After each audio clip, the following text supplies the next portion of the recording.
Today, we're going to talk about why bullies are not necessarily bad kids and kind of dispelling the common misconception that we have around that. A lot of the time, people seem to think that bullies are just bad kids, and there's a lot of focus put on kind of punishing them and helping the victim. Whereas there's a lot of work we can actually do in helping the bullies themselves as well, so that they can recognize their behavior and how they can change, because it's definitely possible for them to turn a new leaf. Bullies are often labeled as bad kids, and I kind of put that in quotes because there's a lot we can do to help them, and labeling them that really does not help them. It just kind of continues that cycle of them feeling bad about themselves and just continuing down that road of acting badly. So today I figured we could kind of talk about why kids bully and then what parents, teachers, and the kids themselves can do to come out of that behavior, and discuss maybe some incidences of when we've seen this happen and really change the child's life for the better, for working with through different programs and recognizing that giving them help makes a big difference.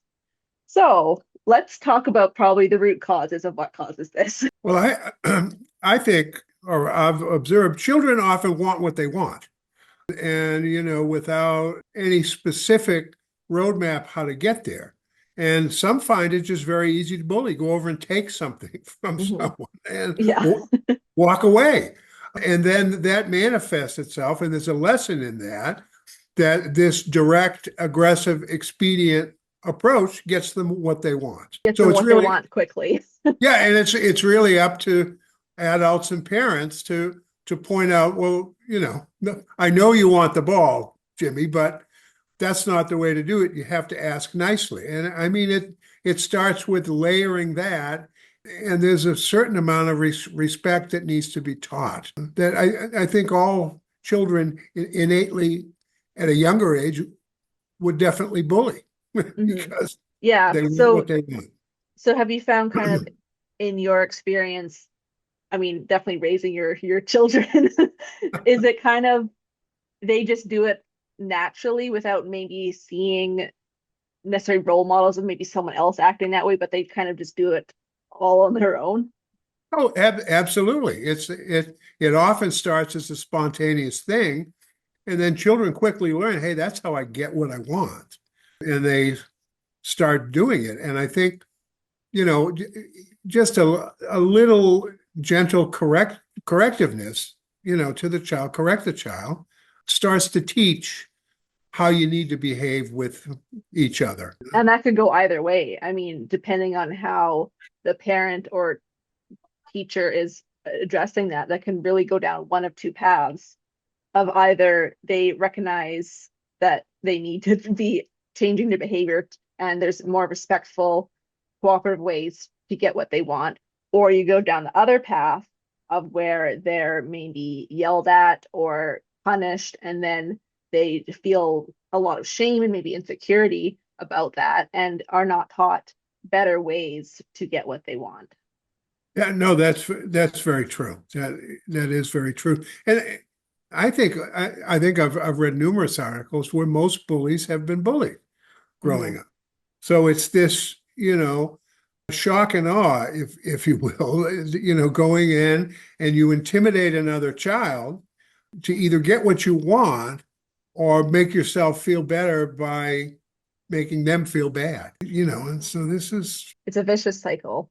Yeah, it sure is. Yeah. Socioeconomics, I think, play a role in this as well, because at-risk youth do seem to be at a higher, it's more likely for them to go down these bad, again in quotes, bad routes, because they're maybe not given the support that they need.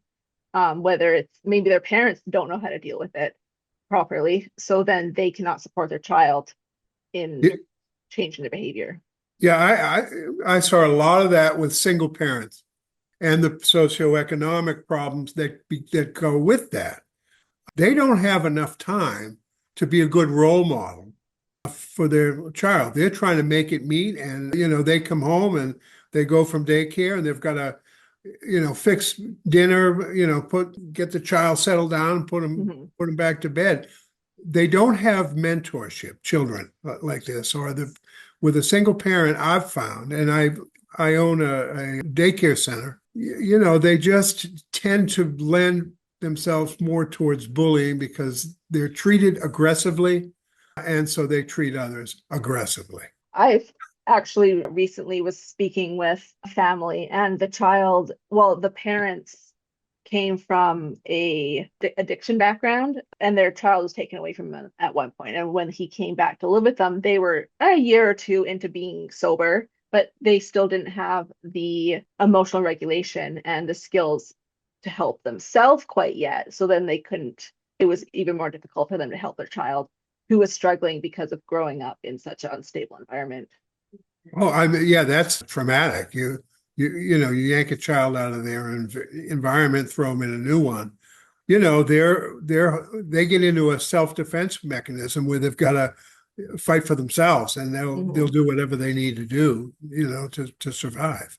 So yes, yeah. Yeah, it's really they're taking it all onto themselves because they feel that their parents or teachers are not there to support them, won't listen to them, don't listen to the problems they're going through, and it creates such just vicious cycle of not having that support. I mean, I think this is where programs like the Big Brothers come in, where you've got a mentor that'll actually sit and be able to listen to the child and to demonstrate, the model behavior for them. Because, raising children, I've found that they watched my wife Diane and I over the years, and their behavior closely resembles our behavior. So they're always looking for where the boundaries are and how you should behave. So I mean, children observe, and if you can have a mentor, spend time with them, if in single parent homes. Absolutely. I just think it goes a long way. And we've seen that in our business, that we've got some community mentors that come in and help some of the kids that are overly aggressive. So yeah, those programs are wonderful. They're really impactful. I mean, in an ideal world, they would be in all schools, would be wonderful to be able to have that child that's having the bullying behavior as they're growing up and then going into school too.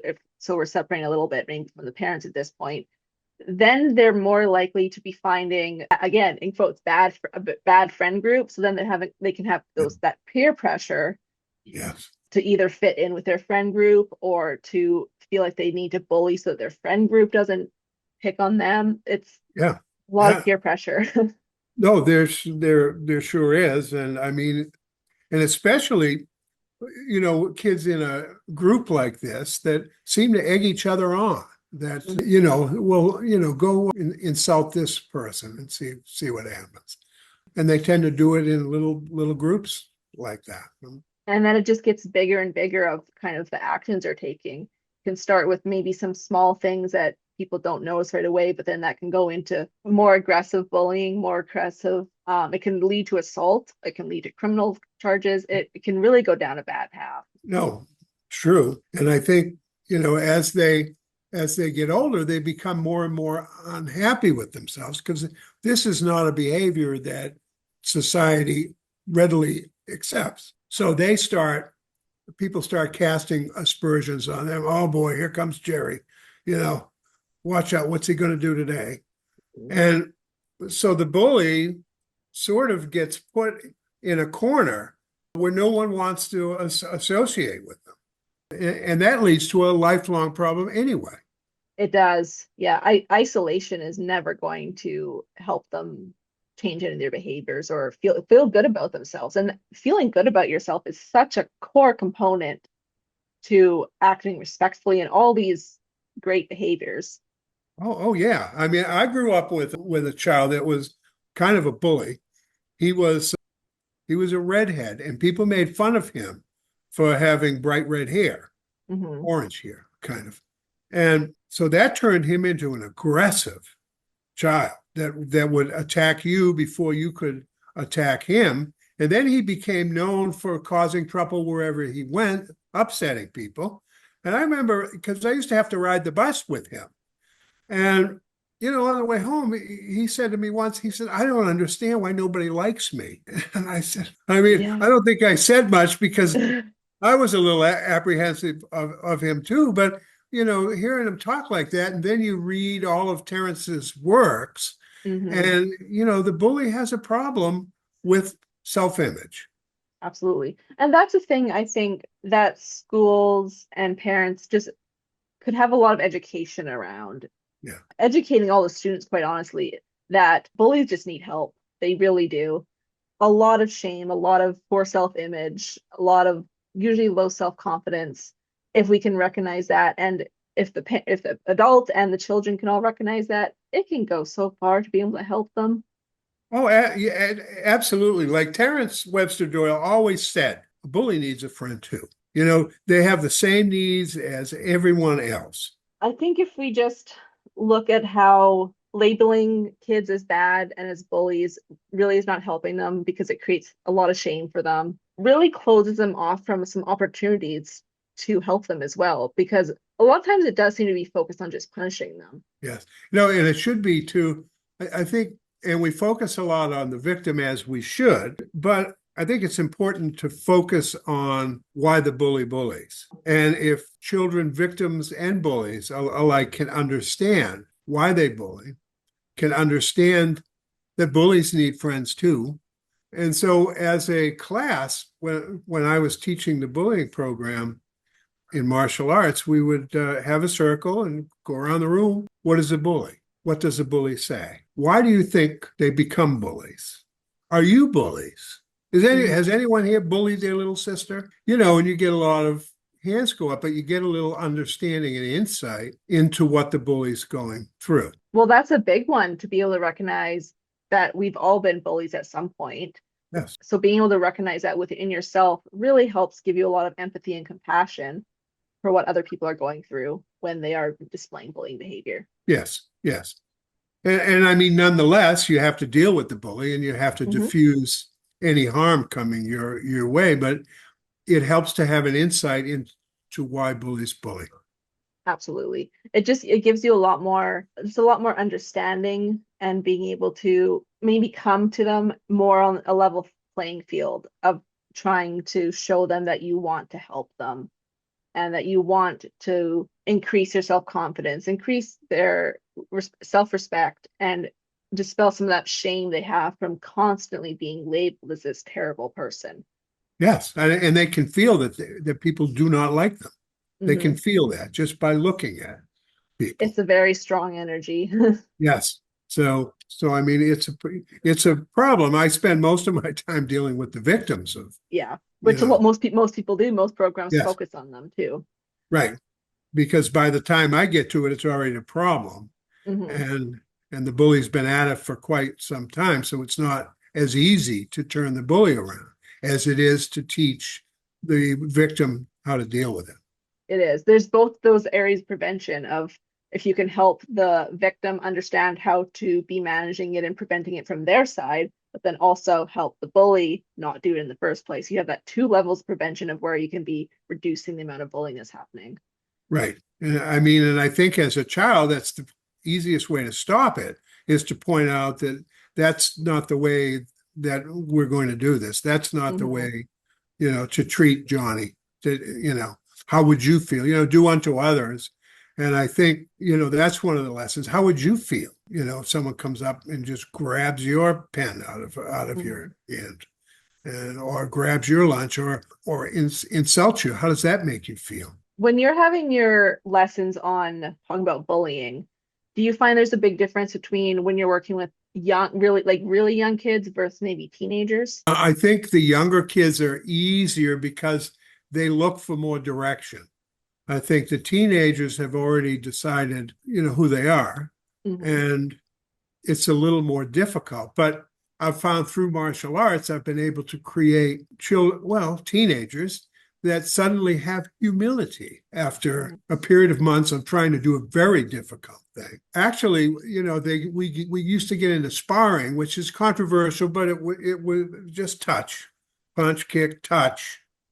But the aggressive bully who had judged another classmate to be passive and easygoing all of a sudden has his hands full while while they're while they're sparring. And I mean, nobody gets hurt, but a big lesson is learned. You don't judge a book by its cover. Hmm. and they don't necessarily fear you like you want them to fear you. Hmm. So I've seen a lot of kids develop a humility that they didn't have before they started taking classes. So, That's really interesting. yeah. So it's really helping on both sides of that. Oh, yes, yes. Because and I mean, this is why I keep going back to martial arts. I think it's so good, even in a small dose, in that there's a structural order to the class that, and the norms are we respect each other, we bow to each other, we bow to the instructor, we say yes, sir, or no, sir. And I don't care about the sir part, but we treat each other in a way that's mutually respectful. And then we begin the exercise of learning this martial art. And through the effort and through the respect that's expected in the classroom, it tends to rub off. And I've had parents tell me that, their son or their daughter who never would look people in the eye have begun to look people in the eye and engage them Hmm. based on this scenario of respect for one another. So, well, it's a recipe for success, and children readily learn that. This is how you like me. Everyone wants to be liked. The bully wants to be liked. The Hmm. victim wants to be liked. And you're liked if you fit into the norm that's expected of them. And Hmm. it's a norm of respect and, peace and understanding of each other, courtesy and caring. So, It goes so far. well, I think that's why it's so popular. And as we talked in the last podcast, so misunderstood. Um, Absolutely. What are some other things that parents can kind of, well, parents, adults can kind of be doing to be helping any uh, children that are well, displaying these? I think keeping them busy. I mean, I Hmm. really do. Enroll them in activities that they like, arts and crafts, basketball, sports, dance, whatever it is. Get them involved, and they have to deal with others anyway. This is Hmm. the whole thing. So Sally can't be bullying Nancy in the dance class. I mean, that just doesn't happen.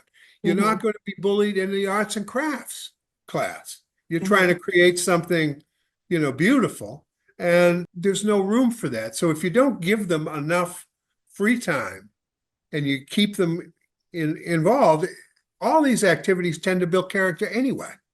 They do. And there's an oversight by an adult usually, so there's a norm. And when children get used to that, I think there's less propensity to bully. I haven't read anything to this effect, but it just seems like common sense to me. For sure. There's probably also something to be said from taking them out of maybe the environment that they are used to bullying in and putting them in a completely different one. Oh, yes. No, in fact, I've done that as a parent. I've seen a couple of kids that I did not want my son hanging around with, and I intervened immediately. Hmm. So, That's the role of the parent is you really need yes, to be paying attention and talking with them and having that dialogue and just seeing yeah. who their friends are. You really need to pay attention to that. Well, that's it. And it rings in my ears. My mother, she was raising me, she would always say this: "Show me your friends, and I'll tell you who you are." And that always hit me like a ton of bricks. That I needed to be careful about the type of person I chose to spend time with. Absolutely. Well, what's that saying? It's that you're like the five people you spend the most time with. I think that's a pretty common saying. It's Yeah, true. yeah, That is you can't just expect to be hanging out with some bad influences and that not influence you, no, right, right. or vice versa. Exactly. I'm Yeah. with you. Yeah. So something that I do think is important is teaching kids accountability. They need to Yes. be able to recognize what they've done and then if it's needed, apologize or make amends to the people that they have hurt because I do think that goes a long way in them recognizing what they've done. Absolutely. It's a reinforcement of the norms expected. Yeah, It 100%. really is. And it's so easy to think you're being accountable, I think, if you're not facing the people you've hurt. I think there's a whole new level of accountability when you have to look them in the eye and apologize. Let's say, I'm sorry. Yeah, That's a hard thing to do, it is. especially growing up, It is. comes a little easier, as an adult, but not a But whole heck of a that's lot. if you practiced it. If you've never Right. practiced it, that's going to be a very difficult thing to do. Oh, I know. I know. I've seen some parents, say you're sorry, and child say, yeah, sorry. Yeah, And the mother will say it like you mean it. So makes that little uncomfortable part longer and more painful until you actually show that you mean it. yeah. And then you are not going to want to do that again. Well, not if you no, not if it happens enough times. Another helpful one, I think, too, is helping kids learn empathy. Yes. That is a Yes. big one. Being able to put yourself in someone else's shoes and really understand that. Yeah. And I think a parent can help that. I think a parent can be in the moment with their child and say, isn't that awful? What if that happened to you? That's terrible. Mhm. And then you get the child thinking along those lines, because I think children are naturally empathetic. I agree. Yeah. I think we've been talking about a lot of parents, but there are also ways that schools can be helping with this as well. I know it can be a strain on resources sometimes having bully programs or depending on how many Yes. counselors type of thing you have. But there is a lot that teachers and schools can do to be helping bullies. And I think the first one is to recognize that just punishing them is not going to help the situation. No, no, you have to punish, but also correct the behavior. Point out what exactly in the Mhm. behavior is unacceptable. Yeah. And really help them understand why they're doing it. Having them really look inward is very important. Yeah. And to know, I mean, children, everybody wants to know where the boundaries are. Children, Mhm. teenagers, adults. And if they know where the boundaries are and what the norm of behavior is within those boundaries, it goes a long way to curb bullying. The school environment of having those set boundaries is important because like what you've talked about a little bit before is that having zero tolerance is it really zero tolerance? It doesn't quite set those boundaries of knowing what is really expected and what will happen. And if you are bullying or having those programs in place to actually address it Right. instead It's a magnificent soundbite, zero of tolerance. yeah, Eh, it is. You know, but most of the programs have nothing behind them. I mean, I've never heard of the guidance counselor or the principal pulling the child in and explaining to the child exactly what was wrong about that behavior Mhm. and exactly how he needs to change that behavior. I just don't hear anything about that. I just hear that's it. You're after school for 3 days until 3 in the afternoon. You're in detention and you Yeah. won't do it again. But nobody's taken the time to point out that what the implications of bullying are, how the other person feels. Why did you do that? Do you need me What to kind of help support can we give help you? you? Yeah, Yeah. right, right.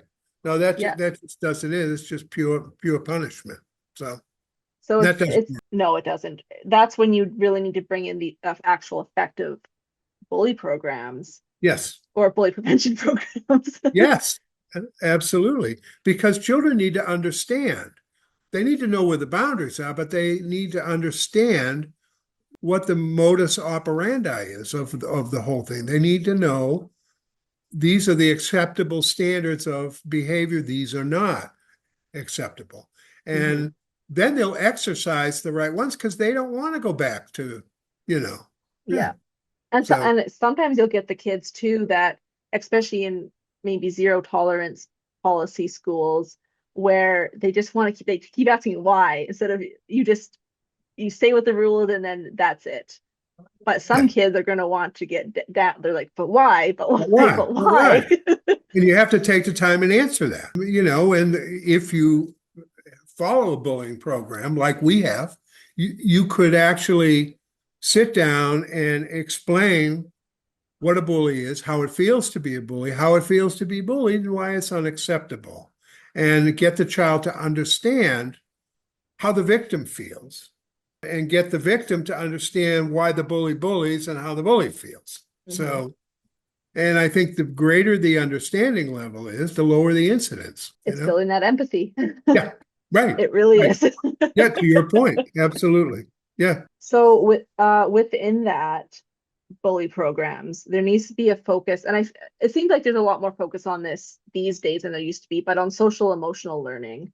Terrence always said this, like your Yeah. ABCs, like your math, like your Oh, I socials. agree. It needs to be taught like that. And it takes Yeah. time to learn that. It's not just you pull the kids in for one counseling session and it's done. It's No. ongoing. Yeah. No, we used to call it, well, this is probably antiquated, but it used to be referred to as EQ, emotional quotient. And that was the social learning that you look people in the eye.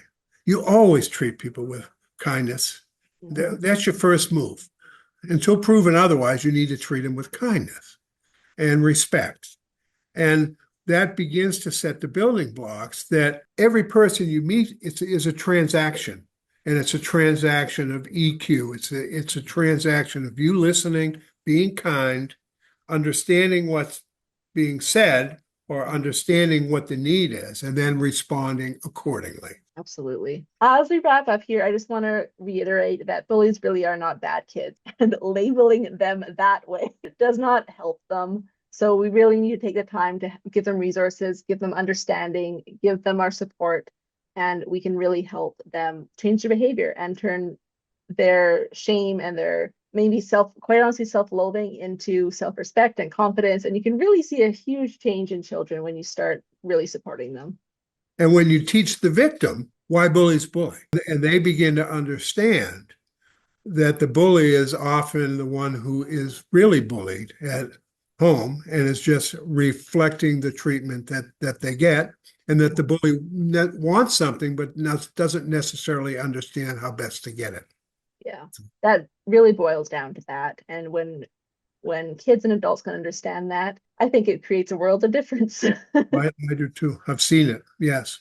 Yeah, it's quite incredible when you can see the kids change. Yeah, It's amazing. I agree. So this week, if you see a child that is displaying bullying behavior, really just take the time to ask them what's going on, ask them some questions about their life, just hear them out, listen to them. A lot of the times they just want to be listened to. Yeah. So that's our advice for this week. Just listen to them and help them, give them support.